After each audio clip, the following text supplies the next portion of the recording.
여러분은 아마도 봤을 텐데 라틴어의 줄임말 하나는 이지, 하나는 아이. 이게 보통 영어 문서에서 많이 사용되거든. 그런데 아마 여러분들은 되게 혼란스러워했을 거야. 두 가지 줄임말 사이의 차이점. 그래서 많은 사람들은 그것을 이때는 채용이 아니라 채택. 근데 어떻게 채택하냐면 서로 바꿔가면서 이지를 써야 될 상황에 아이를 쓴다든가 아이를 써야 될 상황에 이지를 쓴다든가 혼란스러우니까 그런 거겠지. 그러면서 하나를 쓰고 있는데 사실 또 다른 하나가 요청이 될 때 부적절하게 쓰는 거죠. 자, 전체 대상이 두 개냐 전체 대상이 세 개 이상이냐, 두 개든 세 개 이상이든 최초의 대상은 원으로 표현하고요. 두 개 중에 두 번째냐 세 개 이상 중 두 번째냐 이게 다른데요. 두 개 중에 두 번째일 때는 디아더, 세 개 이상 중 두 번째일 때는 어나더. 근데 지금은 줄임말 몇 개가 나왔니? 두 개가 나왔지, 그지? 두 개 중에서 하나를 원으로 표현하게 되면 두 개 중에서 두 번째는 디아더로 표현하지 어나더로 표현하는 게 아니죠. 아시겠죠? 무슨 말인가? 그 다음 문장을 보게 되면 not이 들어가서 엄연히 부정문이고 이 부정문이 뭐하고 만나냐면 지금 always하고 만납니다. 오른쪽으로 가볼까요? not이 들어간 부정문이 always, all이나 every, necessary와 만나게 되면 번역 조심합시다. always는 항상, all은 모두, necessary는 반드시, not, 하지 않는다. 그래버리면 안 돼요. 완전 부정이 돼버립니다. 그러면 하는 사람이 하나도 없다는 얘기거든. 이렇게 번역하지 말고 항상 모두 반드시 하는 것은 아니다. 이렇게 번역하셔야 돼. 그래야 이름하여 이게 무슨 부정이 되냐면 부분 부정이 되지. 항상 모두 반드시 하는 것은 아니다. 이 얘기는 할 때도 있지만 안 할 때도 있다. 그러니까 부정을 해도 일부만 부정하고 나머지는 긍정의 상투를 남겨두는 걸 우리가 부분 부정이라고 하는데, not이 들어간 부정문에서 이 세네 개 중에 하나의 단어와 결합하게 되면 부분 부정을 선택해야 된다는 거지. 그러니까 이런 경우도 항상 확신하지 못한다 이렇게 번역하면 안 되고 항상 확신하는 것은 아니다. 그렇게 번역해 줘야지. 자, 써볼까? always 항상, 확신하는 것은 아니다.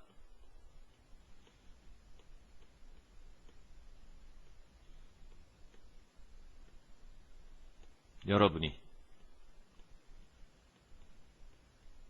이제 이렇게 번역을 해주면 되는 거지. 부분 부정. 알겠죠? 자, 그러니까 여러분이 항상 확신하는 게 아니라면 사용하는 방법, 이 줄임말을 적절하게. 그렇다면 여러분들은 알게 되는데 다음에 내가 해야 될 설명이 도움이 된다는 걸. 동사 다음에 설명을 목적으로 잡고 목적어 다음에 형용사냐 부사냐 라는 질문 자체가 목적격 보호. 그러면 find는 오형식. 목적격 보호는 목적어를 꾸며주는데 명사가 들어갔으니까 형용사로 꾸며야지 부사는 못 꾸미겠지. 일단 이 쥐라고 하는 이 줄임말은 어디로부터 나왔냐면 라틴어 표현인 요 표현으로부터. 선생님이 라틴어가 약해서 발음 안하고 그냥 통과할게. 어쨌건 이거는 기본적으로 뭘 의미하느냐면 빈칸을 의미하는데, 여러분은 사용할 수 있거든. 이와 같은 줄임말을 언제 사용하냐면 여러분이 제공하고 싶을 때, 추가적인 사례를 제공하고 싶을 때, 여러분이 설명하고 있는 용어나 생각에 대한 추가적인 사례. 그래서 우리가 보통 예를 들 때는 어떤 표현을 쓰니? for example이라는 표현을 쓰잖아. 그러니까 라틴어 줄임말 이 쥐라고 하는 건 영어에 해당하는 표현으로는 예를 들자면이라고 번역되는 for example과 똑같다는 얘기야. 그쵸? 걱정하지 마세요. 여러분이 기억할 수 없다고 하더라도 정확한 라틴어의 definition, 정의, 머릿속에 어떻게 암기하면 되냐면 이 쥐라고 하는 것을 주어진 사례라고 머릿속에 연상하면 된다고. 주어진 사례. 이 쥐. 그러면 이 쥐라고 하는 것은 사례를 줄 때 사용하는 표현이구나. 그러니까 글을 쓰는 사람이 그와 같은 줄임말을 다음 같은 문장에서 쓸 수가 있는데, 나는 스포츠를 즐긴다. 즉 축구, 농구, 하키, 이런 식의 문장 구조에서. 알겠죠? 무슨 말인가? enjoy라고 하는 건 즐기다 뭐뭐를 타동사. 이게 왜 유명하냐면 목적어 자리에 둘 다 들어가는 게 아니라 항상 동명사만 목적어가 되기 때문에 시험에 잘 나오고. 그렇다면 반면에 IE라고 하는 줄임말은 어디로부터 왔냐면 마찬가지 라틴어 구절에서부터 왔는데, 이게 의미하는 바는 빈칸이다. 동사 앞에 literally 보이죠? 나중에 한번 선생님이 얘기할 기회가 있겠지만 여기서는 그냥 뜻만 글자 그대로 이렇게 번역합시다. 글자 그대로. 그러니까 이 줄임말은 글자 그대로 빈칸을 의미한다. 사용하기 위한 적절한 때 IE를 여러분이 주고 있을 때 한 가지 표현, 어떤 표현? alternate 하게 되면 대체 내지는 대안. 그러니까 대신 어떤 표현을 제공하고자 할 때 문장이나 생각에 대해서. 그래서 이게 영어식 표현으로는 어떤 의미를 띠고 있냐면 in other words라고 하는 의미를 띠고 있다. 이거 선생님 굉장히 강조하죠. in other words라고 하는 것은 앞에 나왔던 말과 뒤에 나왔던 말이 표현은 살짝 다를지언정 말하고자 하는 바가 똑같을 때 동어 반복 상황에서 사용하는 게 in other words라고 했고, 우리말로는 즉. 그러면서 선생님이 이 in other words를 설명할 때마다 뭐로 대신 쓸 수가 있다? there is로 대신 쓸 수가 있다 그랬죠. 그죠? 그래서 즉이라고 번역되는 there is에 해당하는 표현이 바로 라틴어로는 IE다 이런 식으로. 그러니까 예를 들어서 여러분이 글을 쓰는데 나는 모든 스포츠를 좋아한다. IE 즉 어떤 거라도 한다 이런 식. 명심할 점은 한 3가지 정도를 명심해야 되는데, 첫째, 이때 레터라고 하는 것은 편지가 아니라 문자.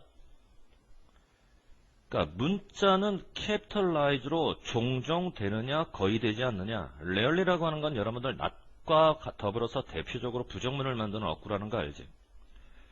그러니까 capitalize의 뜻이 뭔지는 몰라도 often을 집어넣게 되면 capitalize가 종종 되는 거고, rarely가 들어가면 capitalize가 거의 안 되는 거고. capitalize의 뜻만 알면 되겠죠. capitalize라고 하는 건 문자를 표현할 때는 대문자라는 얘기야. 그런데 앞에 봤던 2개의 약어는 전부 다 소문자로 표현됐기 때문에 지금 대문자로 처리하라는 얘기니 말라는 얘기니 하지 말라는 얘기지, 그지?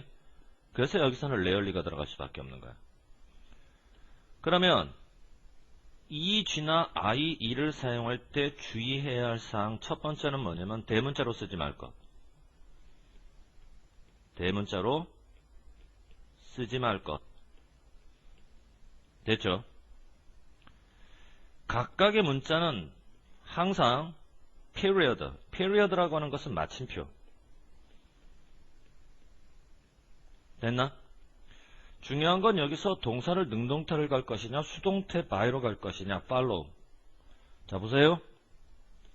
능동태로 사용하게 되면 해석이 A가 B를 따라가는 거니까 B가 앞에 가고 A가 뒤에 가고. 셋말이 맞죠? 순서를 정하라고 한다면 B 다음에 A고요. A, B를 고정시킨 상태에서 그거를 수동태로 바꾸면 순서가 바뀝니다. 이때는 A가 먼저고 B가 두 번째이기 때문에 이때는 앞에서부터 차례대로 A 다음에 B.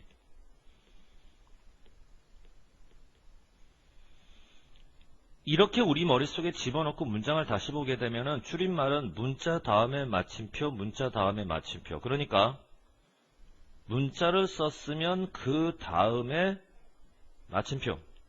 문자부터 나중에 마침표. A 다음에 B. 아, 요게 나와야 되는 거죠.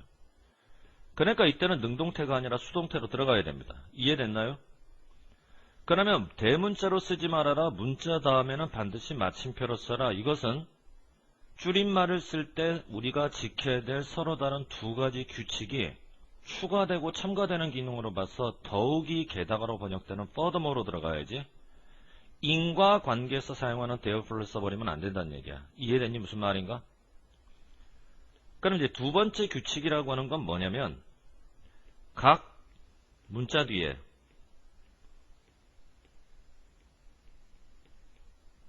각 문자 뒤에 마침표를 쓸 것. 각 문자 뒤에 마침표 쓸 것. 마지막으로 명심해야 될 세 번째 규칙이 바로 뭐냐면 여러분들이 반드시 컴마를 둬야 되는 거야. 어디? 약어를 썼으면 약어 뒤에. 무슨 말이야? 약어를 썼죠? 아니야. 아, 여기다. 약어를 썼죠? 그리고 이렇게 컴마를 찍으라는 얘기지. 쉼표. 이해됐니? 그러면 이제 세 번째 규칙은 뭐냐면 약어를 쓴 다음에는 약어라 그러면 여러분 또 모를 거 아니야. 줄임말이라고 그럴까? 줄임말을 썼으면은 줄임말 뒤에 쉼표를 쓸 것. 줄임말 뒤에 쉼표를 쓸 것. 이게 이제 세 가지 주의해야 될 사항이라고 보면 되는 거지. 이해됐지? 무슨 말인가? 자, 마지막으로 영역풀이 보시면 말이나 진술, 한 단어의 의미를 제공하는, 한 단어의 의미를 제공한다? 정의를 얘기합니다. definition. 확인했나? 자, 그래서 여기다 쓸게.